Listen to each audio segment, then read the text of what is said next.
What's up, guys? Hockey TikToky is back, and today we are covering some breaking news.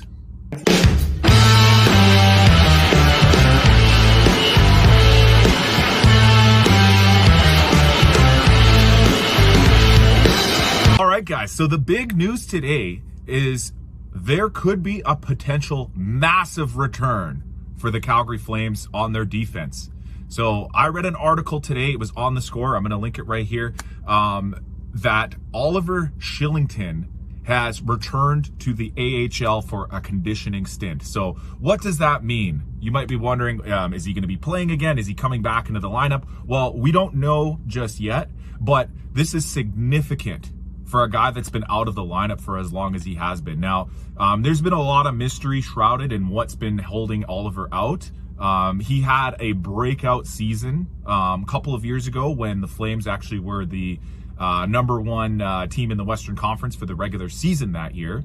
And Oliver Kylington was a huge part of that. So coming into that year, guys, the Flames defensive core looked very, very strong, especially with the emergence of Kylington as a sixth defenseman. I think he was partnered with Chris Tanev, and he really quickly became a really good puck-moving guy, great foot speed, played really well, put up some pretty big numbers, and that was the year, like I said, under Daryl Sutter's, his first year as coach. He ended up playing a lot of minutes, and the Flames were the number one regular season team in the Western Conference. Obviously, playoffs, different story, but I think it was a huge year for Oliver, and we really expected massive things out of the guy after that. He kind of stepped up his game into a role where we were hoping for him to be a reliable top six defenseman, even potentially even top four defenseman in the top two pairings. Like I said, that year he was paired with Tanev, and Tanev, is a defensive stalwart, somebody who can really shut down oppositions defensively and doesn't have much offensive game. So, he's kind of lauded for his defensive play, but on a pairing with Tanev, he was really, really good that year. And the very next season, to begin the year, he ended up missing training camp, and then eventually the entire regular season. And that was 2022-2023. So as I said, guys, we don't really know what was holding him out. It was a mental health issue, and I'm sure everybody at this point knows that mental health issues are very touchy subjects. We don't want to delve too deeply into people's personal lives. So there was no real timeline for when he would be returning, because this wasn't a normal type injury.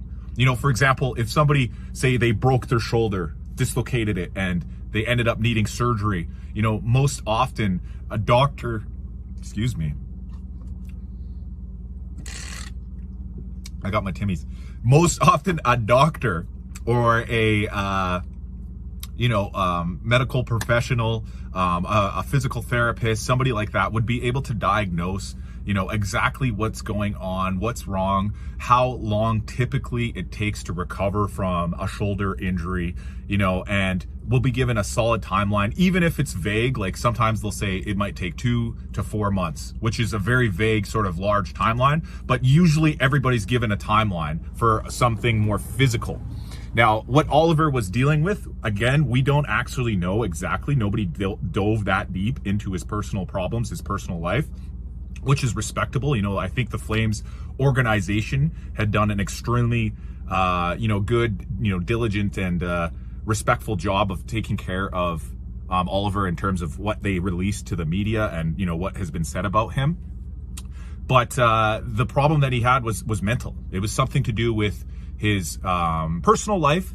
And again, there's no timeline on a return for him. There's no timeline on, what the problem, how long it takes to recover from that sort of problem. So right from the get-go, from when he missed the training camp of last season, people were kind of confused. They were kind of wondering, like, is this going to be a month, a 2-month thing, a 3-month thing? We had no idea. He missed the entire season. This year, 2023-2024, Oliver returned to the Calgary Flames at the beginning of the year for training camp, and everyone was super excited because having him injected back into the lineup, could be huge for the Calgary Flames. The depth at defense is quite strong still, with Rasmus Anderson, Mackenzie Weegar, both able to play some top pairing minutes. Noah Hannafin and Chris Tanev are very great, secondary guys if they want to play on the second unit, or second defensive pairing, I should say. And then in the third defensive pairing, to start the season, Calgary had Nikita Zadorov. And Zadorov is a very, very good third pairing defenseman. In fact, he might even be a second pairing defenseman on a weaker defensive team. However, the sixth guy, the guy to be paired with Zadorov, wasn't really settled. It wasn't really hashed out at the beginning of the season. So throughout the beginning of the year, Calgary had been trying different guys there. We had Jordan Osterley, we had Dennis Gilbert, even a rookie, Solovyov, came up from the minor leagues and played some games. And, there wasn't really a Nick DeSimone. I forgot to mention his name as well. Nick DeSimone played in that role a little bit as well. So there was kind of a revolving door, a cast of different guys that were coming in and out of the lineup there for the third defensive pairing, mostly paired up with Nikita Zadorov. And then eventually, just a little while ago there, Nikita Zadorov ended up demanding a trade out of Calgary. He wasn't happy with his ice time, apparently. He had some problems with the way that the organization had been handling his contract negotiations, and his agent actually set out a tweet on X that said that he wanted out, he wanted more, he wanted somewhere else where he could be a bigger star or something like that. I don't want to get too much into it when it comes to Nikita Zadorov, but Zadorov's out now. He's been traded away, so that leaves us with another hole at defense. So as it stands right now, Rasmus Anderson, Mackenzie Weegar, Chris Tanev, and Noah Hannafin are obviously our top four guys. There's four guys on defense right there that, are pretty solidly in place. There's not many guys that are going to leapfrog them on the depth chart when it comes to the defensive pairings. But we need some help. We need some help, especially when you consider the fact that Chris Tanev and Noah Hannafin, two of those guys in the top four, are on expiring deals this year. So I think most people are under the impression right now that Tanev and or Hannafin will both be traded by the end of the season. So the trade deadline is sometime in March. I believe it's March 8th, something like that. And these guys, Hannafin and Tanev, probably most likely won't be with the club anymore. They'll be traded away somewhere else, most likely, unless they figure out something with their contracts and they end up re-signing, or they decide to stand pat and just let them figure it out for the end of the season, which a lot of people, a lot of pundits, even myself included, I don't really know if we can make that happen. I'll leave it up to the Flames organization. I'll leave it up to Craig Conroy to figure that out. But for most people looking in on the outside, most Flames fans, we're wondering what's going to happen if we trade away Tanev and Hannafin. We're going to be even more thin on defense. What's going to happen to this team? So a guy like Oliver Shillington returning to the lineup could be huge. It could be massive for the team. This could be the type of boon that we're looking for to fill some of those holes, to fill some of those gaps. So when I saw that article today, guys, I knew that I had to make an update. I knew that I had to make a video for this because I'm super pumped, super excited to see Oliver, get back on the ice if he can get there.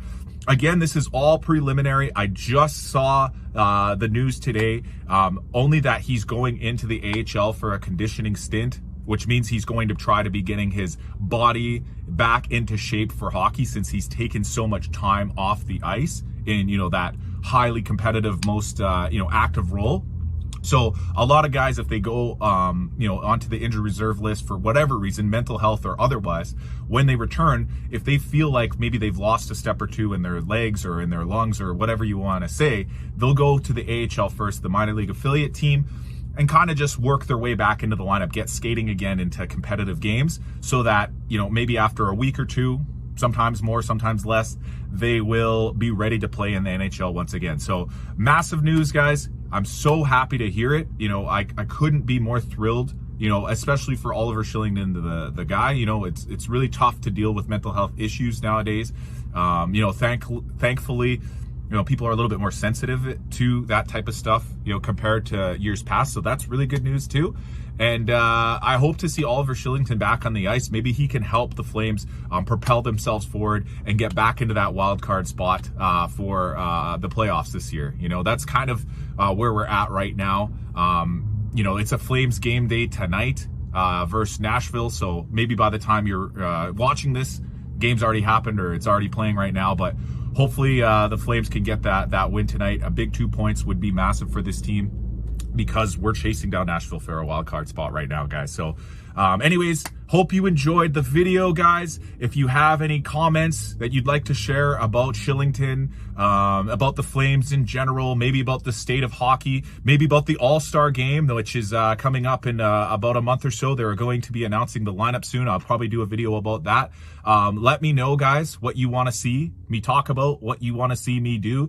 And don't forget to like this video, share it to your friends, subscribe to the channel, because this is the #1 hockey podcast, video channel thing, whatever.